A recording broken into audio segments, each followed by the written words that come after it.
켜졌어요? 네. 네. 지금 여러분과 함께 지금 교회사에 대해서 첫 부분부터 지금 계속 얘기를 오는데요. 저번 시간에는 우리가 지금 교회 회의에 대해서 그리고 왜 교회 회의가 일어날 수밖에 없었는가 그리고 그 회의의 결과는 어떻게 됐었는가 하는 부분을 계속 지금 알아보고 있었죠. 그래서 지금 교회의 논쟁에 의해서 회의에 어떤 필요성을 느낀 권력을 가진 황제가 선포하면서 교회가 열려 나왔다 하는 그 부분까지 말씀을 드렸죠.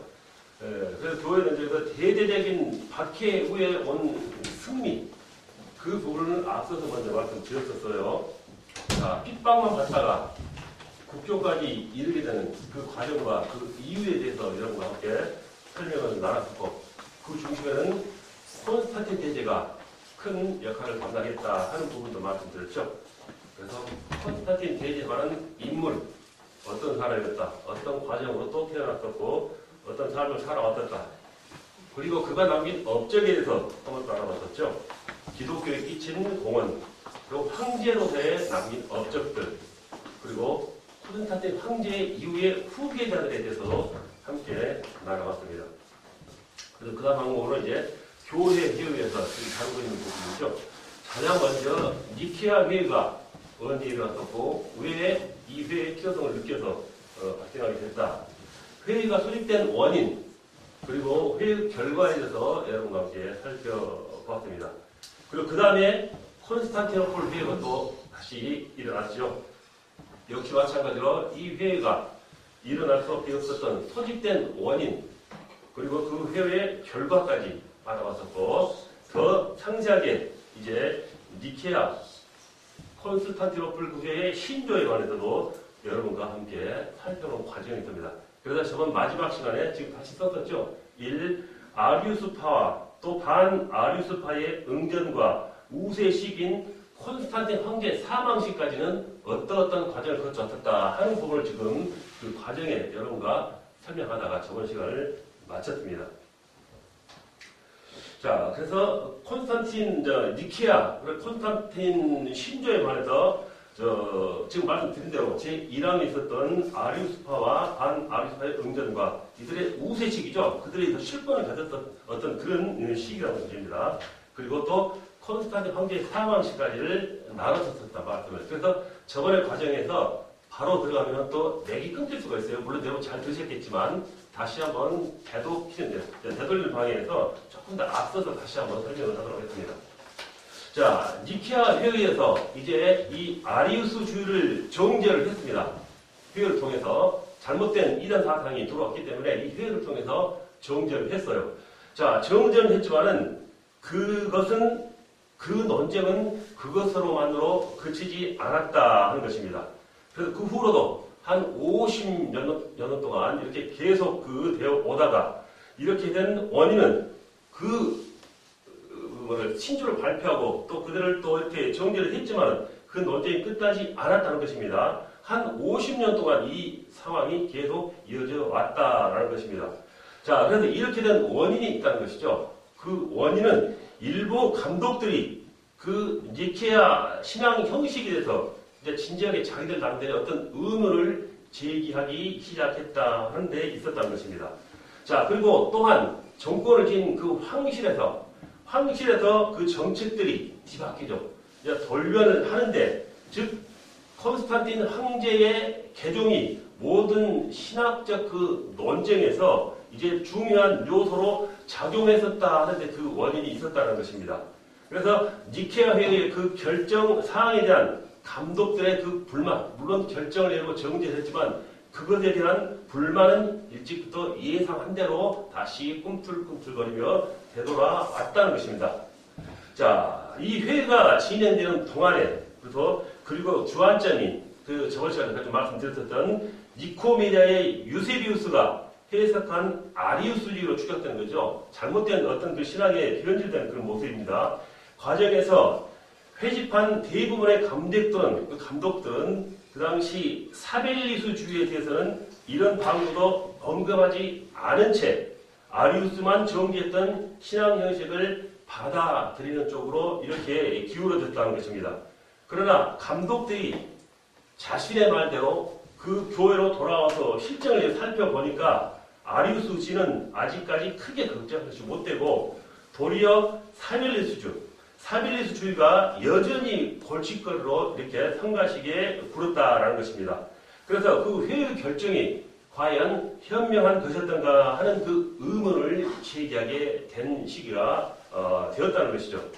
자, 그리고 이러한 것들뿐만이 아니라 니케아에서 이제 아리우스주의를 반대함으로 파급된 관심사는 서로 다양하게 나타났다 하는 것을 말씀드렸습니다. 자, 그래서 알렉산드리아에 위치한 오리겐 우파, 그리고 안디옥과 소아시아의 반오리겐주의 일파, 그리고 서방세계의 반사색적 관심들로 나뉘었다는 것입니다. 그래서 이러한 동맹관계로서 이 아리우스주의 사세계에 대해서 서로 이해관계없이 뭉치게 되었으나 아리우스파 지도자들의 개별적 공격에 대해서는 공동적으로 대처했던 힘이 없었다라는 것입니다. 자, 이런 상황 속에서 이 아리우스주의자들이 다시 고개를 들기 시작했었다고 했었죠. 특히 니코메디아의 유세비우스는 뛰어난 그 당시에 정략가로서 교회 고문장에서 해임된 후에 그 후에 호시우스의 자리를 대신하게 되었다라는 것이죠. 그러나 이 아리우스를 성찬에 참여시킨 행위로 유배를 당한 이 유세비우스는 감정을 억누른 콘스탄틴의 부름을 다시 받는 것입니다. 물론 정죄를 받았지만 콘스탄틴이 다시 이 유세비우스를 부른다 하는 것입니다. 이 부름을 다시 받으면서 아리우스 반대파 그 세력의 제거에 본격적으로 이제 제거 박차를 가하기 시작했다라고 말씀드렸었죠. 자, 그래서 황실 고문이 된 이 유세비우스의 용의 주도한 반대파 제거 작전이 일어나죠. 자, 이 계획이 일어나는데 바로 세 인물에 초점을 맞췄다라고 여러분께 말씀을 드렸었습니다. 자, 그리고 이 유세비우스가 벌인 공세 희생을 당한, 당연히 제거 작전을 펼쳤기 때문에 희생당한 인물이 있었겠죠. 가장 첫 번째로 희생당한 첫 번째 사람은 안디옥의 유스타티우스였습니다. 그는 오리겐을 공개적으로 비판하는 것으로 악명이 높던 인물로서 가이사라의 유세비우스의 단일신론자입니다. 단일신론자로서 공식 고소를 당했다라는 것입니다. 그리고 이 유스타티우스가 교회 평화의 파괴자이고 윤리적으로 의심스러운 사람이며 황제 어머니 헬레나에게 가혹한 비판을, 잘못된 점을 비판을 가했던 사람이라는 이야기를 고문으로부터 전해 들은 콘스탄틴은 330년경에 이제 안디옥에서 오리겐 주자들이 주축이 되어서 열린 교회 회의가 그를 폐위하도록 자리를 내어놓도록 묵인하였다는 것입니다. 그를 그리고 나서 트라게로 귀양을 보냄으로써 그 조치를 더욱 강화했다라는 것이 저번 시간 마지막까지의 설명이었습니다. 이 말을 알고 바로 그 다음에 설명이 들어가면은 연장선상에 약간 이렇게 혼동요를 같아서 다시 한번 저번에 했던 것을 함축해서 말씀드렸습니다. 자, 지금 반대파에서 제거 세력을 지금 해 나간다고 말씀드렸는데 이 니코메디아의 유세비우스의 다음 희생자는 328년 알렉산더의 사망으로 그들을 이은 아나타시우스였습니다. 자, 결연하고 요지부동한 니케아 신조의 옹호자입니다. 그 니케아에서 결정됐던 그 신조를 아주 옹호한 인물이라는 것입니다. 옹호자이자 전임 감독 알렉산더의 대변자로 자임한 이 아타나시우스는 과거에 멜리티우스 파들과 다툴 때 그리고 또 다투고 나서 그리고 또 이집트 교회에 대해서 자신의 권위를 강화할 때 그리고 사용한 강압적인 여러 가지 방법들을 가지고 비판의 포문을 열어 나갔다는 것입니다. 자, 그래서 335년에 이 아타나시우스는 철저하게 신학적인 정적들로부터 구속된 두로 교회의 소환을 당했습니다.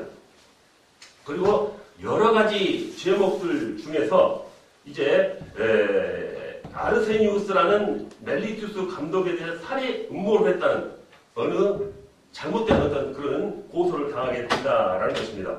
자, 이 내용은 말씀드린 대로 거짓 고소였지만 이 알렉산더의 후임자로서는 그러한 교회에서는 정의를 기대할 수 없었다라고 생각하게 됐다는 것입니다. 자, 이에 이 아타나시우스는 콘스탄티노플로 가가지고 직접 황제를 만나죠.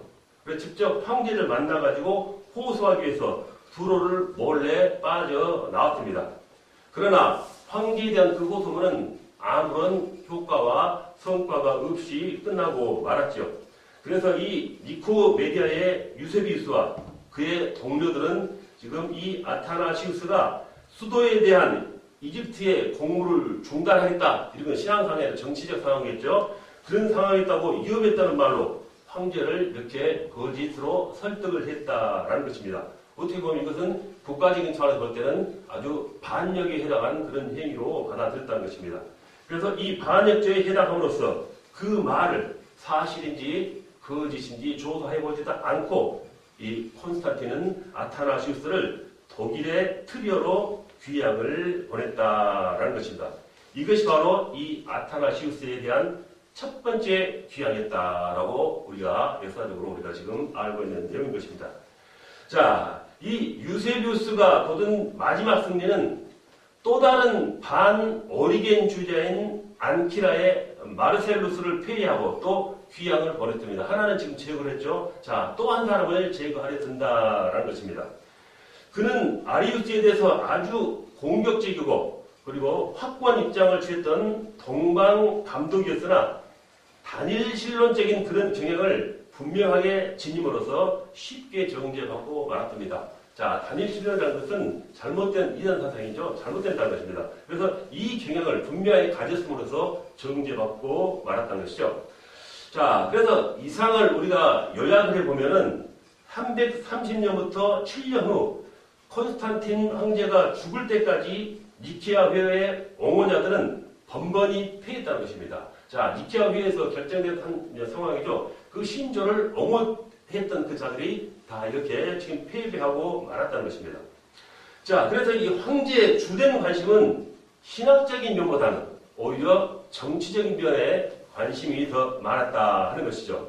그래서 이러한 상황을 잘 활용한 니코메디아의 아까 말씀드렸던 이 유세비우스의 정치적 수완 덕분에 이 아리우스주의는 유리한 고의를 오히려 점령할 수 있었다라는 것입니다.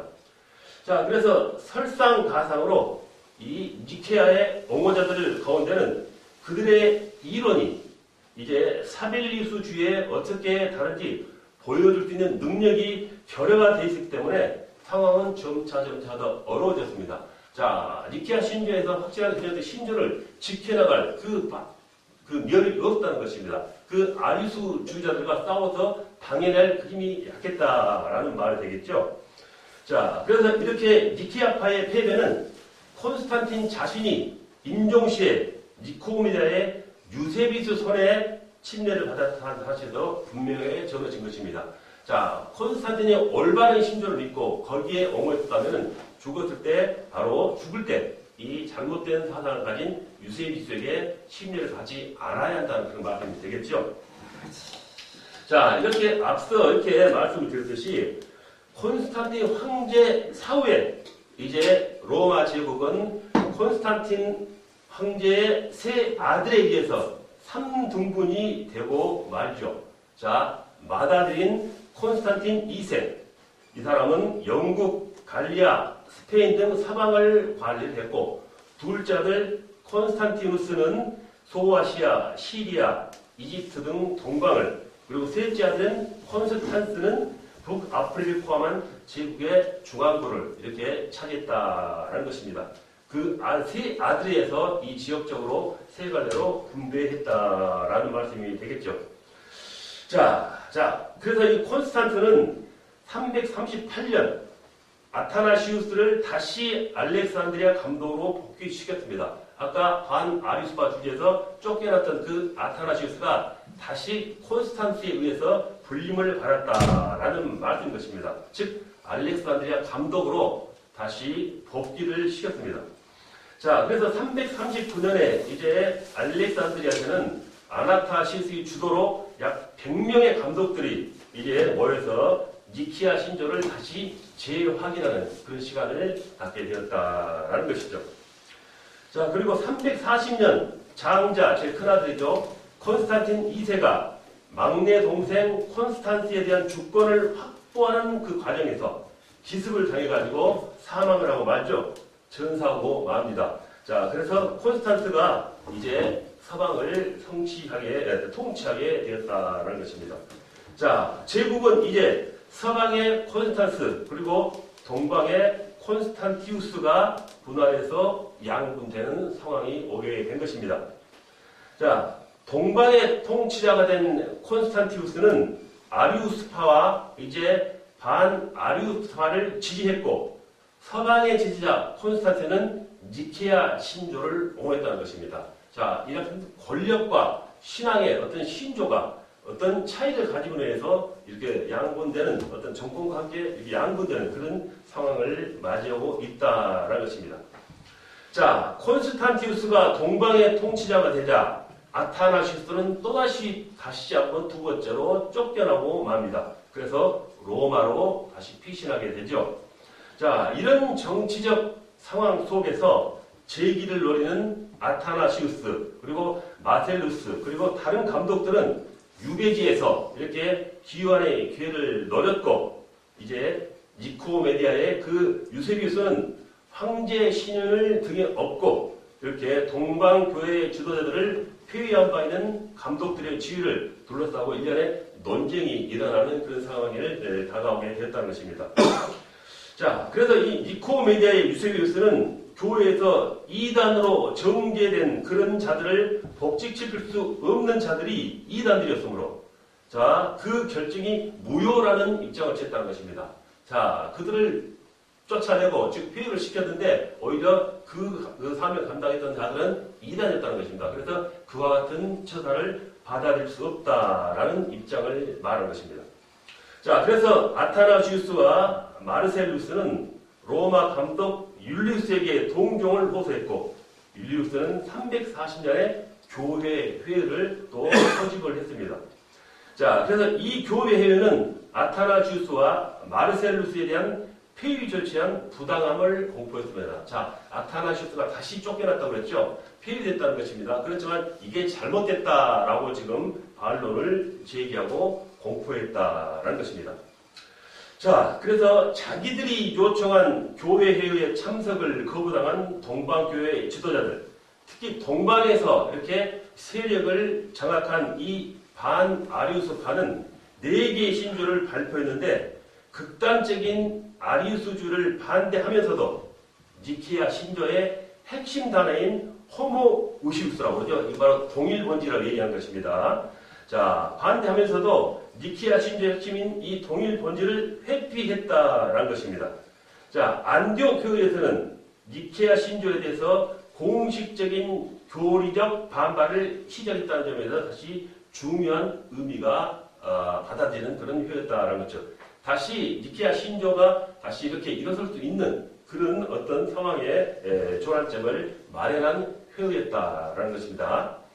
자, 이렇게 반아리우스파와 니케아파의 두 대립이 심화되자 이제 콘스탄티우스와 콘스탄스 형제는 지루한 논쟁을 해결해 보고자 자, 신앙적인 논쟁, 교리적인 논쟁이 양파 간에 이렇게 대립되다 보니까 지루함을 느꼈다. 그래서 이 논쟁을 해결해 보고자 하고 343년에 현재 터키의 소피아에 해당하는 사리디카에서 동서방을 다 포함한 바로 대규모의 교회 회의를 개최했다는 것입니다. 자, 서방의 감독들이 주종을 이룬 이 회의들은 니케아 회의의 신조를 다시 재확인하고 동방 측은 아타나시우스의 감독 그리고 복직 그리고 아타나시우스의 생에서 일어난 어떤 그런 모든 어떤 상황을 다시 전환시켜주는 그런 계기로 마련했다라는 것입니다. 자, 그래서 서방 측은 이 마르셀루스에 대한 후원 중단이라는 어떤 화해안의 화해에 합의를 했다는 것입니다. 자, 말이 좀 생소하겠죠? 자, 마르셀루스에 대한 후원 중단이라는 그 화해안이 뭐냐면은 그 당시에 이 마르셀루스라는 것은 콜로세움 같은 그런 원형 경기장 그리고 로마 원형극장에 대한 어떤 그 큰 건물을 세우는 그 사업적인 그런 계획이었던 것입니다. 그게 이제 마르셀루스인데 거기에 지원되는 것을 화해, 합의하는 것에 이렇게 합의했다는 것입니다. 즉 찬성해줬다는 것이죠. 자, 그러나 일부 동방 감독들이 이 사르디카위에서 폐위된 감독 아타나시우스가 참석하는 데서 반발하는 것입니다. 반발해가지고 사르디카 근처에 있는 빌리포 폴리스에서 다시 또 자기들끼리 별도의 회의를 개최하고 안디옥 회의 결과를 재확인할 뿐만 아니라 니케아 신조를 선언한 감독들에게 강한 분대심과 즉 반발과 분개심을 표출하게 되었다는 것입니다. 자, 이 콘스탄티우스 황제는 이제 콘스탄스의 압력에 의해서 346년에 아타나시우스를 다시 알렉산드리아 감독으로 복직을 시킵니다.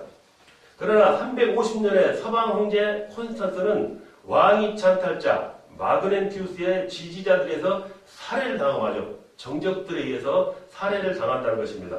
자, 그래서 이 콘스탄티우스는 그 반란을 진압하고 동서방의 이제 유일한 통치자로 이렇게 군림하게 되는 시기가 됐습니다.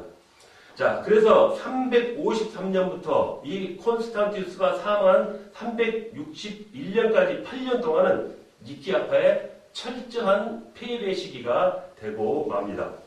자, 이 콘스탄티우스는 열렬한 아리우스 지지자인 무르사 감독 발렌스를 니코메디아의 유세비스에 이어서 황제 고문에 위촉을 했습니다. 자, 유세비스에 이어서 다시 황제 고문을 했다는 것은 아리우스파가 계속 실권을 잡고 있다라고 우리가 해석을 할 수 있습니다. 자, 351년 시림미움회의, 그리고 353년 알레스회의, 355년 밀라노회의 등에서 열린 교회회의를 개최하여 그는 감독들에게 이제 아타나우치스를 포기하고 동방교회들과 충분한 이 교제를 재개하도록 강요하였으며 니케아파 감독들을 폐위 아니면 추방을 시키고 반아리우스파를 또다시 대거 등용시켰다는 것입니다. 자, 앞서 말씀드렸던 이 아타나시우스도 356년에 다시 감독직에서 또 추방이 됐습니다. 다시 추방된 거죠. 이것이 이제 이 아타나시우스의 세 번째 추방이 되고 맙니다. 자, 그는 이렇게 감독직에서 쫓겨난 뒤 6년 동안에 이집트의 오지에 들어가서 그 수사들 틈에서 피신의 생활을 해 있었죠. 자, 황제들은 반대자들을 처리한 아리우스파 고문들의 조언에 따라서 이제 교리 문제에 손을 대기 시작합니다. 357년 시르미움 항공에서 열린 교회회의는 실제, 번질, 동일번질과 같은 성경에서 없는 용어들과 그리고 성자가 성부께 종속된다고 암시하는 구절들을 언급해서는 안 된다고 못 박은 그 신조를 선언했다라는 것입니다. 자, 그래서 이 신조는 이제 다시 그 니케아 신조를 배척하고 사실상 아리우스주의의 여지를 남겨준 것으로 갈리아의 감독 포이다비우스 그가 붙인 명칭대로 시루멘의 신성모독으로 전해 내려왔다라는 것입니다. 이 말은 무슨 말이냐면 앞에 말했던 그 측량이 했던 그 교리에 대한 어떤 수정이 바로 잘못된 신성모독이다라고 전해지게 되었다라는 것입니다. 자, 그런데 이 아리우스 지지자들의 내부에도 역시 그 안에도 두 파로 분파되기 시작하죠. 그리고 다투기 시작합니다. 좀 더 온건한 아리우스파는 성부와 성자는 동일 본질이 아니라 유사 본질이라 이렇게 애매한 말을 써서 이렇게 그들의 어떤 입장을 주장을 했습니다. 자, 이들 가운데 사실상 니케아 신조의 사상에 동조하는 사람들도 많았지만은 동일 본질이라는 단어는 양태론적인 냄새를 너무나 풍긴다. 그래가지고 유사 본질이라는 단어를 오히려 선호하게 되었다 하는 그런 말씀을 드린 것이죠. 자, 그래서 이들은 니케아 교회 회의 이후에 좀 더 온건해진 니코메디아의 그 유세비우스의 사망했었죠. 유세비우스의 입장과 비슷하다고 해서 유세비우스파라고 부르기도 하고 반아리수파라고 불리기도 한다라는 것입니다. 자, 앙키라의 바실과 라오디게아의 그레고리가 반아리우스파의 대표적인 역할을 했다라고 우리가 전해짐으로 우리가 알고 있습니다. 자, 이거보다 좀 더 과격한 좌익파라고 할 수 있겠죠. 자, 더 과격하게 자기의 어떤 신앙을 주장하는 그런 성부와 성자의 상위 본질, 과격하죠. 성부와 성자는 다르다라고 주장하는 것입니다. 과격파들은 혹은 부동, 같지 않다, 틀리다, 다르다라는 주장을 아리스파했다는 것입니다. 이거 굉장히 과격한 신앙의 어떤 그런 주장이겠죠. 자, 이들은 성자가 성부의 본질에서 발생하는 것이 아니고 무에서 생성되었다라는 주장을 내세운다는 것입니다. 자, 무에서 발생을 주장하는 파라고 불리기도 했다는 그 이유가 그와 같은 이유를 주장했기 때문에 그들에게 그런 명칭이 주어진 것입니다. 자, 안디옥 감독의 유독시우스와 안디옥 집사의 아이티우스가 이런 주장을 했고 특히 시지쿠스의 감독 유노미우스가 이 사상의 대표자이기 때문에 유노미우스파라고도 부른다라는 것입니다. 즉 성부 성자의 일치성, 부동을 주장했던 그런 잘못된 어떤 신앙관을 가진 그런 인물들이죠. 자, 니사의 그레고리는 12권의 책을 조사함으로써 유노미우스의 사상을 신축 분석하면서 이와 같은 것을 반박했다라는 것도 또한 곁들여서 우리가 알고 있는 것입니다. 자, 그래서 이 두 파는 자체 내에서, 자, 아리수파지만 두 파가 나뉘었다 말씀드렸었죠. 자체 내에서 일어난 분열을 치료해 보고자 이제 358년부터 360년 사이에 6번에 걸친 이 교회 회의를 열었으나 해결점을 얻지 못하고 맙니다. 자, 그래서 이 콘스탄티우스가 권력을 이용해서 아까 말씀드렸듯이 자기의 황제의 권력을 이용해가지고 이러한 문제를 해결해 보고자 이렇게 시도를 했지만 그것도 성공지기 못했다라는 것입니다. 자, 한편 이즈음에 자, 아나타나시우스는 박해의 와중에서도 니케아에서 사용한 동일 본질을 변호하면서 생활했다라는 것입니다. 자, 그래서 이 아타나시우스에게 있어서는 이것은 성자와 성부가 동일하다라는 것을 뜻하는 것이 아니라 성자가 성부께 속한 것은 무엇이든지 충분하게 소유하고 있으며 비록 성자가 성부께 속한 것을 무엇이든지 성부로부터 받아 가지고 있기는 하지만 두 분 사이에는 속성상의 불변의 유사성이 있다는 것을 뜻했다라고 이렇게 또 해석을 했었죠. 자, 따라서 그의 주장과 앙키라의 바실 학파가 주장한 아까 말씀드린 호모이 우시오죠. 동일 본질성입니다. 두 가지가 같다는 그런 주장하는 겁니다. 이 교리 사이에는 크게 차이가 나지 않았다라고 하는 것입니다. 따라서 결국 그들의 제휴는 이루어졌고 이것은 아리우스주를 타파하는 데 크게 이바지하였다는 것입니다. 자, 한편 또 이 즈음에 아리우스 논쟁은 또다시 새로운 차원으로 전개되었는데 그것은 콘스탄티누스가 361년에 사망하고 그의 사촌 율리아누스가 즉위하였기 때문에 이와 같은 또 분쟁이 일어날 조짐을 이렇게 뭐랄까요 그런 상황을 맞이하게 됐다는 것이죠. 자, 이렇게 지금 말씀드린 아리우스파와 반아리우스파의 응전과 우세 시기, 이들이 우세했던 시기입니다. 그때부터 방금 말씀드린 아까 말씀드렸던 콘스탄틴 황제 사망 시까지의 모든 이 교리 논쟁의 또 분열에 대해서 주고받는 어떤 과정을 지금 여러분과 말씀드렸다라는 것입니다. 자, 다음으로는 한번 써볼게요.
정통 기독교의 최종 승리와 니케아 신경이 완성된 콘스탄티노플 회의식까지 이 구간에 있어서 일어났던 일들을 여러분과 함께 한번 자세히 한번 살펴보도록 하겠습니다. 자, 방금 말씀드렸었죠. 콘스탄티누스 사후 황제가 된 율리아누스죠. 이 율리아누스는 플라톤의 철학자로서 로마 제국안에 헬라의 그 이교 사상을 다시 도입하고자 하는 그런 황제의 모습을 보이기 시작합니다. 자, 그는 기독교를 도입한 것이 콘스탄틴의 큰 실책이었다라고 생각하는 그런 황제입니다. 그리하여 이방 종교를 또다시 이렇게 도입했을 뿐만 아니라 기독교 지도자들의 특권을 박탈을 해 나갑니다. 그리고 또한 기독교인들끼리는 서로 다툼이나 하다가 서로 망하라 하는 의미로 대립되고 있던 감독들을 모두 용인을 했습니다. 즉, 지금 교리 논쟁으로 싸우고 있는 이 기독교의 어떤 모습을 역이용해서 둘이 서로 싸우다가 자멸하도록 그 반대파의 어떤 그 감독들을 다 이렇게 풀어줬다는 것이죠. 더 싸우라는 그 말씀이 되겠죠. 자, 그래서 362년 추방되었던 아타나시우스가 다시 알렉산드리아로 복귀를 하게 됩니다. 그러나 같은 해 줄리아는 아타나시우스를 이방 신들의 원수라고 해서 다시 추방하고 맙니다. 이것이 아타나시우스의 네 번째 추방이죠. 방금 서로 싸우라고 다시 이렇게 들여왔다가 다시 또 마음을 통변해서 다시 쫓아내고 말았다 하는 그 말씀을 드리고 있는 것입니다. 자, 이 율리아누스는 361년부터 363년까지 두 해밖에 통치를 하지 못하고 사망을 했으며 역사 속에서 배교자 율리아누스라는 이름으로 남게 되어 있습니다. 그 짧은 시간 동안이지만은 기독교를 배치하고 다른 이방 종교를 이제 도입하려 했다는 그런 그 업적 때문에 이러한 명칭을 받게 되었다는 것입니다. 자, 아타나시우스는 율리아누스 사후에 다시 이제 알렉산드리아로 돌아오게 됩니다. 자, 이 율리아누스의 짧은 제의 기간 동안에 이 콘스탄티누스의 지원을 받던 아리우스파는 세력의 약화를 겪습니다. 자, 그래서 아타나시우스가 362년 이제 알렉산드리아에서 열린 교회 회의에서 유사본질파에게 화해를 제안. 유사본질이라는 것은 지금 성부 성자였던 그런 성격의 어떤 그 나타냄을 유사본질이라고 표현했던 그런 말씀을 드린 거였었어요. 자, 유사본질파에게 화해를 제안한 것도 그 한몫을 했다라는 것이죠. 그가 제시한 화해안은 먼저 동방 보수주의자들의 구호인 세 휘포스타시스. 자, 뭐라면은 삼신이라는 얘기입니다. 세 가지를 얘기하는 것을 말하는 거예요. 또는 서로 떨어져서 따로 존재하는 어떤 그 실체들을 뜻할 의도를 갖고 있지 않다라는 그런 것을 인정한 것이고, 그 다음에는 아까 말씀드렸듯이 호모우시오스가 본질의 동등을 뜻하되 성부, 로고스, 성령이 구분된다는 진리를 부정할 의도를 갖고 있지 않다라는 점을 인정한다라는 것입니다. 말이 굉장히 복잡하게 표현되는 부분이죠. 자, 이 교회 회의는 아울러 성령도 하나님과 동일 본질을 갖고 계신 사실을 인정해야 한다라고 명시를 했습니다. 자, 이로써 교회 회의는 아나타시우스의 주도 아래 공포하기를 이제 분파들의 화해 조건으로는 아리우스주를 배척하고 니케아의 거룩한 교부들이 고백했던 신앙을 고백하고 성령이 피조물이라고 말하는 자들에게 저주를 선언한 것으로 충분하다라고 이렇게 결정을 내리고 맙니다.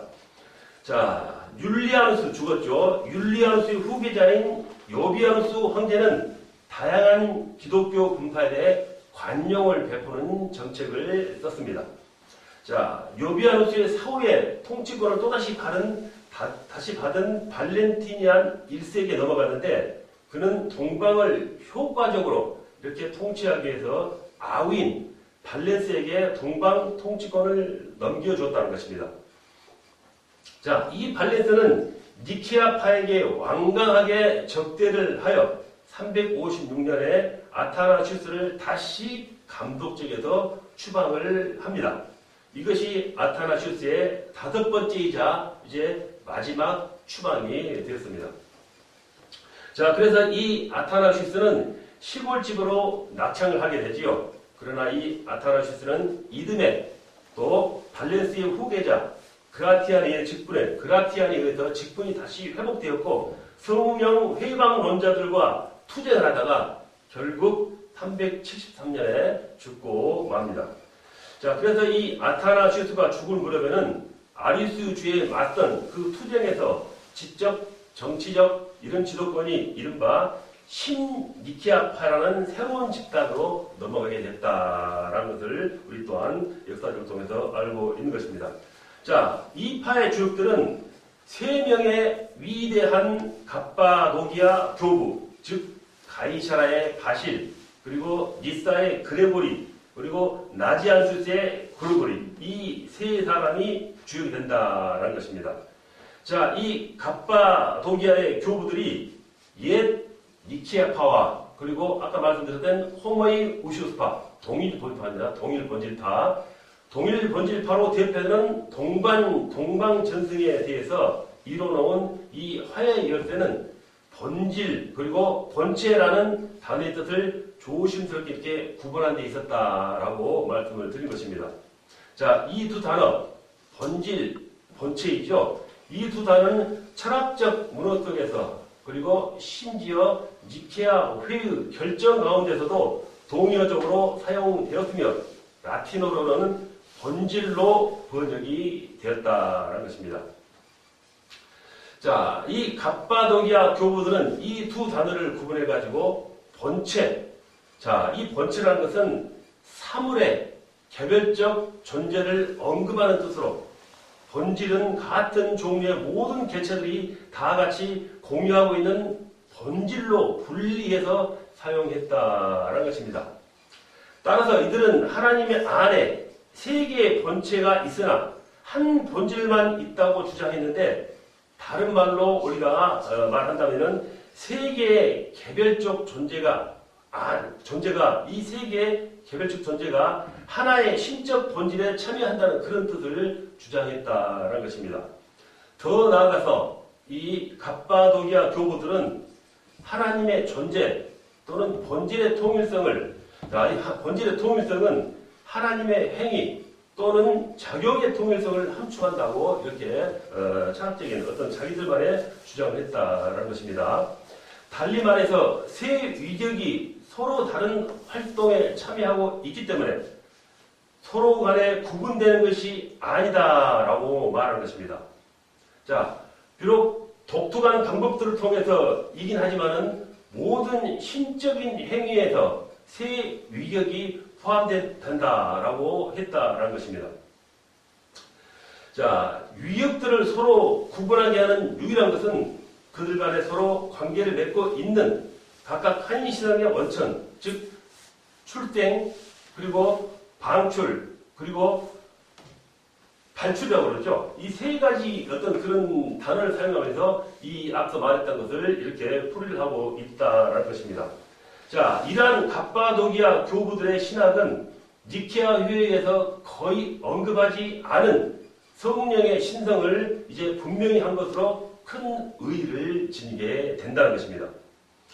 자, 한편 니케아파 내에서도 아리우스주의의 주장이 본질에 지나치게 반동하다가 다른 편 극단인 양태론에 빠진 사람도 있었다라는 것입니다. 니케아파 내에서도 이러한 파가 생겼다 하는 것이죠. 그러한 인물이 생겼다라는 것입니다. 자, 안키라의 감독 마르셀루스, 그리고 그의 제자이자 안키라의 집사였던 포티누스. 자, 이 사람은 로고스와 성부의 동일 본질을 지나치게 강조하다가 전전 시간에 말씀드렸던 사모사타의 바울처럼 역동적 단일 신론에 빠졌다라는 것입니다. 자, 그래서 이들은 로고스와 또 성자를 구별해서 로고스는 성부와 동일 본질이라고 하였고 로고스가 인간 예수와 결합해서 성자가 되었다라고 주장을 합니다. 자, 성자로서 구속 사역을 다 마치면은 로고스는 이제 다시 성부로 돌아간다라는 주장을 한 것입니다. 자, 성자의 발생이란 말은 로고스가 인간 예수와 결합하는 성육신 사건을 가리킨다라고 또한 본 것입니다. 그러므로 성자의 영원 발생설을 부인한 그런 말씀을 주장하게 되고 만 것입니다. 자, 말씀드렸던 이 3호 사태의 바울과는 정반대되는 그러한 전제에서 시작했으나 결국 똑같은 결론에 도달하고 말게 된다는 것입니다. 자, 이들은 성자직은 임시적으로 생각했고 로고스와 성령은 위격적인 의미가 없고 분할될 수 없는 신성의 다양한 표현이라 함으로써 삼위일체를 부인하고 양태론적인 주장을 또 하게 됐다는 것입니다. 자, 그러므로 이 마르셀루스파는 양태론적인 단일신론과 역동적 단일신론이 결합된 형태의 이단 사상이라고 우리가 볼 수가 있는 것입니다. 자, 또한 라오디게 감독이었던 바로 아폴리나리우스가 있죠. 이 아폴리나리우스는 그리스도의 신성과 무죄성을 옹호하려다가 또 다른 이단 사상에 빠지고 맙니다. 자, 인간 구상의 3분설, 입니다. 3분설에 입각해서 그리스도는 영만이 로고스의 영을 취했고 혼과 육은 인간의 혼과 육을 취했다라고 말합니다. 자, 영이 죄의 자리인데 그리스도의 영은 로고스의 영이므로 죄가 없다고 했다라는 것입니다. 자, 그래서 갑바도기아 교보들은 이 아폴리나리우스의 사상은 그리스도의 인성을 불구인성으로 만들고 결국은 인간 구성이 합당치 못한 존재가 되었다고 강하게 이를 비판하고 맙니다. 자, 성령의 신성에 대해서는 니케아파조차도 처음에는 명료하게 설명하지 않았지만 아리우스파나 반아리우스파는 성령의 신성을 처음부터 부인했습니다. 특히 반아리우스파에 속하는 콘스탄티노플의 감독 마세도니우스는 성령의 위격을 부인하고 성령은 우주 전체에 분사된 신적인 에너지에 불과하다라고 주장했고 갑바도기아의 니사의 그레고리는 성령론을 조술해서 이 마세도니 사상을 아주 강하게 공박을 했습니다. 자, 그래서 성령의 신성을 부인하는 사람들을 가리켜 방금 말씀드린 마세도니스파라 이렇게 불려졌다라는 것입니다. 그리고 혹은 성령 회방론자들이다 이렇게 불렀습니다. 자, 결국 니케아 신조와 콘스탄티노플 신조는 아리수지유 그리고 반아리수지유 마르셀루스파 그리고 말씀드린 아폴리나리우스파 그리고 또 마세도니스파 등의 이단적 사상에 그리고 또 그들의 투쟁성 속에서 탄생했다라고 볼 수 있습니다. 자, 발렌스 황제 이후의 황제들은 대체로 니케아 신조를 옹호했습니다. 자, 발렌티니안 1세의 아들 그라티아는 발렌스 사후에 동서방의 유일한 통치자가 되었었죠. 자, 그라티아는 동방을 효율적으로 통치하기 위해서 데오도시우스 1세를 동방 쪽의 통치자로 임명을 했습니다. 그래서 이 데오도시우스 1세는 자기의 이 급한 성격 때문에 암브로스와 갈등을 겪기도 했으나 기독교를 국교의 차원으로 이렇게 끌어올리고 제국 내 모든 이단과 이방 종교들을 제거하고자 했습니다. 자, 그래서 381년에 콘스탄티노플 교회회의는 이런 동기에서 데오도시 1세가 소집했다라는 것입니다. 이 회의에서는 서방교회 감독들이 참석하지는 않았으나 동방교회 감독들은 약 150명이 참석했습니다. 이 중 36명은 반아리우스파, 그 반아리우스파주의적인 마케도니아파, 곧 성령 회방론자들이었다라고 하는 것입니다. 이들은 성령의 신성을 부인했던 그런 인물들이었죠. 자, 이렇게 지금 니케아, 콘스탄틴 그리고 신조에 있어서 그 과정에 그 시기적 어떤 상황에 의해서 이루어졌던 일을 여러분과 비교적 자세하게 살펴보겠습니다.